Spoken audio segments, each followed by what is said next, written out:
Le président Zelensky est à Paris aujourd'hui pour rencontrer Emmanuel Macron. Une visite qui survient à un moment critique. Pokrovsk semble sur le point de tomber aux mains des Russes. Kiev a aussi subi une attaque massive. Ça s'est passé jeudi soir. Volodymyr Zelensky veut davantage, notamment de systèmes de défense aérienne et de missiles. La France pourrait vendre des Rafales. Est-ce que c'est une bonne chose? Est-ce que ce sera oui? On va attendre les annonces officielles. En tout cas, c'est quelque chose que je souhaite depuis longtemps.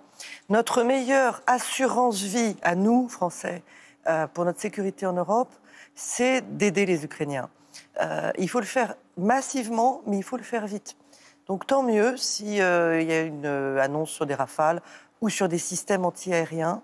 Mais ce qui compte, c'est la rapidité avec laquelle on peut protéger le ciel ukrainien. Vous savez qu'il y a une initiative qui s'appelle Sky Shield, qui consiste à protéger l'ouest de l'Ukraine, les villes qui sont bombardées, les civils qui sont tués tous les soirs. Et ça, c'est faisable, sans risque, et nous devons le faire. Les Européens ont déjà adopté 19 trains de mesures et pourtant la Russie est toujours debout. Est-ce qu'il faudrait un 20e paquet? On a l'impression que les États-Unis, eux, disent qu'ils ne voient plus trop ce qu'il y aurait à sanctionner. D'abord, il y a ce qu'on appelle la flotte fantôme. Vous savez, ces navires qui transportent du pétrole de manière clandestine, du pétrole russe, pour le vendre à travers le monde. On a pris des sanctions, mais on met du temps, nous, Européens, à les mettre vraiment en œuvre. Et on sait qu'évidemment, le pétrole, c'est ce qui finance la guerre de Poutine. Ce que nous devons faire aussi, à la fois pour mieux aider l'Ukraine et pour inciter Vladimir Poutine à aller vers un cessez-le-feu, puisqu'on voit très bien que pour le moment, rien ne l'y encourage, c'est utiliser les avoirs russes gelés qui se trouvent en Europe. Utiliser, ça ne veut pas dire sanctionner, mais c'est faire une avance aux Ukrainiens pour les dommages de guerre que la Russie devra à l'Ukraine. L'Europe paie pour aider l'Ukraine, qui a de quoi tenir jusqu'au premier trimestre 2026. Il y a un prêt de 140 milliards d'euros qui s'appuie sur les avoirs russes effectivement confisqués. Et il est aujourd'hui en discussion. Vous pensez que ça peut aboutir? Alors, ça doit aboutir. Ce qui est difficile aujourd'hui, c'est que la Belgique, qui simplement est le pays où se trouvent ces avoirs russes gelés, s'inquiète de risques juridiques, de risques financiers. Tout ça a été vu et depuis longtemps, moi ça fait 1 an que je plaide pour l'utilisation, pas la confiscation, mais l'utilisation de ces avoirs russes gelés, puisque de toute façon, à la fin des fins, mais ça peut prendre 5 ans, ça peut prendre 10 ans, la Russie sera condamnée à payer des dommages de guerre. L'Ukraine ne peut pas attendre, autant lui prêter ces dommages de guerre tout de suite. Et il faut que la Belgique nous aide à avancer. Il n'y a pas de temps à perdre quand on voit la situation en Ukraine. Merci d'avoir rappelé que toutes les nuits, des bombardements tuent des civils en Ukraine.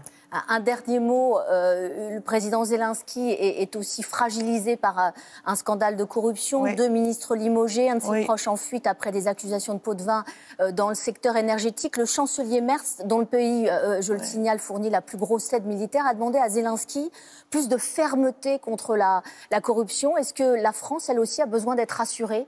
Alors, tout le monde a besoin d'y voir clair et d'être rassuré. On sait que la corruption était un phénomène endémique en Ukraine, comme dans toutes les anciennes républiques soviétiques, comme en Russie. Ce qu'on note, malgré tout, c'est qu'en Ukraine et en pleine guerre, on poursuit de manière totalement indépendante ceux qu'on soupçonne de s'être livrés à la corruption. Ça veut dire qu'il y a un vrai effort, qu'il y a une volonté que l'Ukraine, qui veut rentrer dans l'Union européenne, fait le travail pour se débarrasser de ce fléau qui avait été largement encouragé par Poutine à l'époque. Un autre dossier européen, le traité du libre-échange Mercosur. Ouais. La France n'a toujours pas réussi à trouver cette fameuse minorité de blocage. Je rappelle, au moins 4 États représentant au moins 35% de la population de l'Union européenne. Ça veut dire que, selon toute vraisemblance, le Conseil européen du 18 décembre prochain devrait ratifier le Mercosur. Ce sera un échec pour la France? Je fais partie des parlementaires européens qui demandent à saisir la Cour de justice de l'Union européenne pour voir la conformité de ce projet de traité avec le droit européen.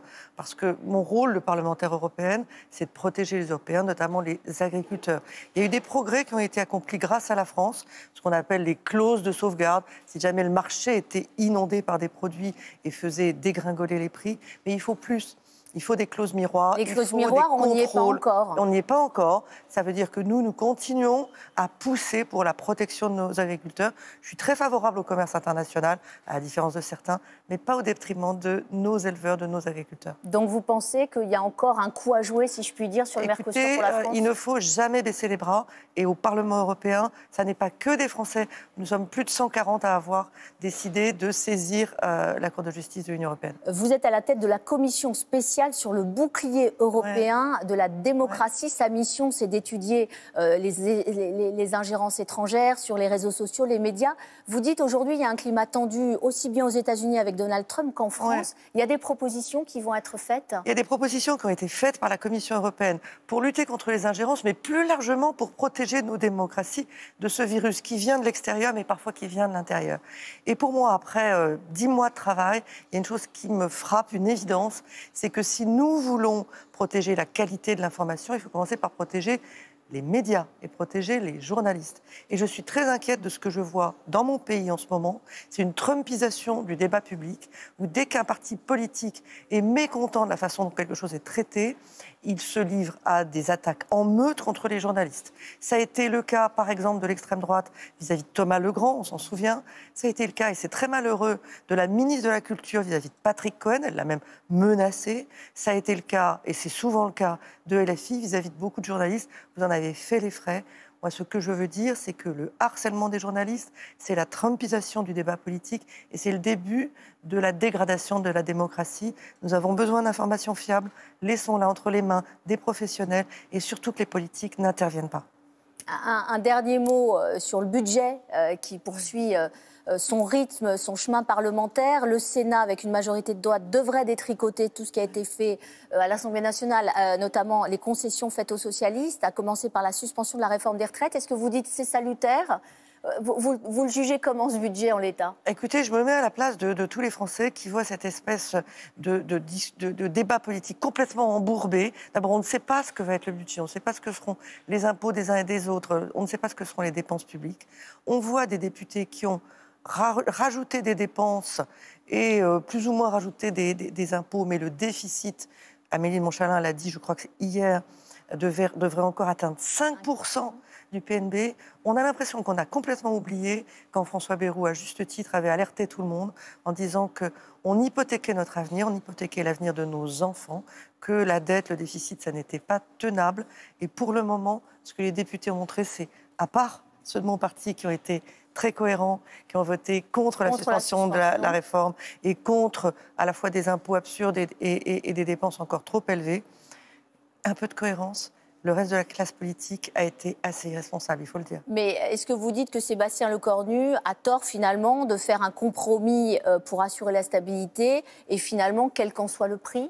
Moi, ce que je veux dire, c'est plutôt que, en particulier, la gauche et l'extrême droite, qui malheureusement sont alliés de ce point de vue, ont tort de faire de la politique politicienne au détriment des Français. Bien sûr qu'ils peuvent tordre le bras de Sébastien Lecornu, il n'a pas de majorité à lui tout seul. Mais pourquoi faire ? Pour qui ? Pour l'intérêt de qui ? C'est là où je pose la question. Et à part beaucoup de démagogie et beaucoup de politique politicienne, je ne vois pas beaucoup de sens de l'intérêt général dans la démarche des uns et des autres.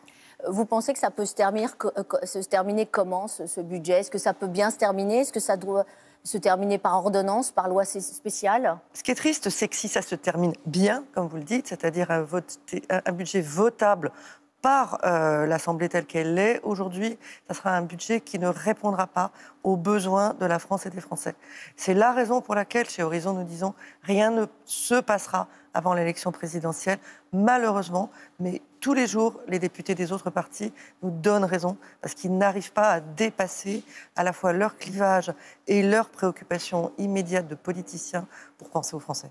Merci beaucoup, Nathalie Loiseau. Bonne journée à vous.